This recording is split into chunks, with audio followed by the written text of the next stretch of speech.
This watch is called the Venezianico Nereide Ceratung GMT. It is a recent release from Venezianico. This watch will have a Soprod C125 Swiss-made caliber within a modified Soprod movement that Venezianico calls the Cal V3290. Now this will have 25 joules, it will beat at 4 hertz, and will carry 42 hours of power reserve. There will be a date complication, hacking seconds, and a dual time complication for your GMT hand. No, this is not a true GMT. This is a classic dual time caliber. But the nice thing about this Swiss-made movement is the fact that it is regulated to a window of -4 seconds to +6 seconds per day, which I know a lot of you recognize as COSC standards of accuracy. Now, that being said, this is not a certified chronometer, but the fact that it is regulated in multiple positions in Italy by Venezianico's watchmaker before it's sent out to customers, that's a really nice thing to get essentially chronometer levels of accuracy in a Soprod movement coming in just under $1,000 at retail. Again, I can see where that is appealing, because that level of regulation just doesn't come around at this price segment very often. Now let's talk about the finish here. We have a sand-blasted movement finish with a brushed openwork style rotor with the signature of this brand, Venezianico. Going on to other elements of note, there will be a ceramic/tungsten bezel insert. So half of the bezel insert is ceramic, the other half is tungsten, and I really like that myself. Specifically, the use of tungsten. It is a material that I've often wondered why it's not used more in this segment. I know Omega uses tungsten when it comes to the fluted bezel on their Globemaster. I know Movado did an all tungsten watch several years ago. It's over a decade old now, if I'm remembering correctly, but it is an uncommon material, and I like to see it because it is a 9 on the Mohs scale for hardness. And just for reference, a diamond is 10, ceramic is 8, and the steel here, this 316L stainless steel, is a 4 on that scale. So the tungsten is incredibly hard. It has a nice gloss finish, and it's incredibly difficult to scratch. So I like the fact that it's present here on this Nereide Ceratung GMT.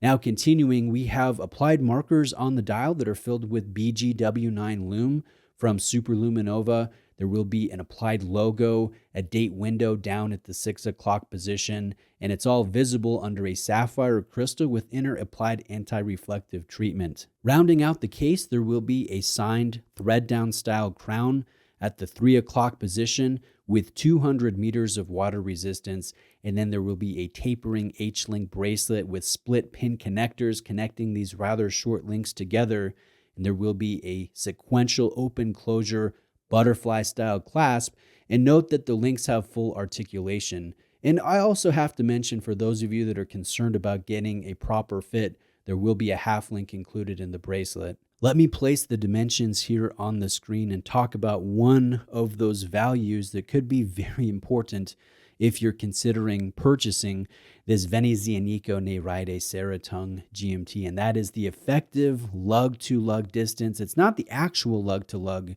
which is only 49.3 millimeters. It's the effective length if this watch is being worn on this tapering H-link bracelet. Now, I like the bracelet, and I can definitely pull this off myself with my 7.25-inch wrists.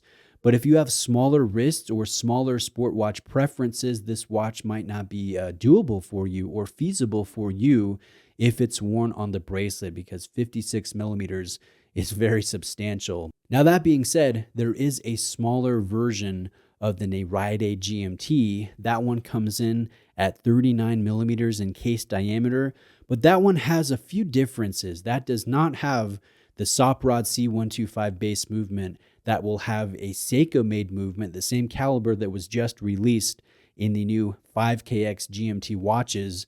And that one will also not have the Ceratung. It will not have the combination of ceramic and tungsten. Now let me close with a couple things. I'd like to talk about what I think are the strengths of this watch, and then I'll talk about the areas that would be welcome to see improved. Now, I enjoy the Soprod Swiss-made GMT that is regulated to chronometer levels of accuracy in Italy by Venezianico's senior watchmaker. I also really enjoy the use of ceramics, varied with the tungsten that, again, not many brands are utilizing as a material. And then the last positive is I think that this is a sharp looking watch. There is a lot of light play. There are a lot of reflections coming off of the polished areas, the applied markers, the ceramic, the tungsten. I think this is a visually sharp looking watch. But as far as negative elements go or areas to be improved, it's not any one glaring thing, in my opinion. It's just small improvements that, if implemented, I think would be very welcome and would take the overall feel of this watch up another level. Now, those improvements would be seeing screw links as opposed to split pins in this H-link bracelet, or a bidirectional rotating bezel as opposed to a unidirectional rotating dive bezel. Other very little things, but if you go in on a macro level, you will notice the crispness of the printing of the text or the cleanliness of the polishing on these applied markers. Just very little things that I don't consider deal breakers, but if they were improved to a small degree, I think it would really help the overall feel of the watch. That being said, this is produced in a production run of 400 units.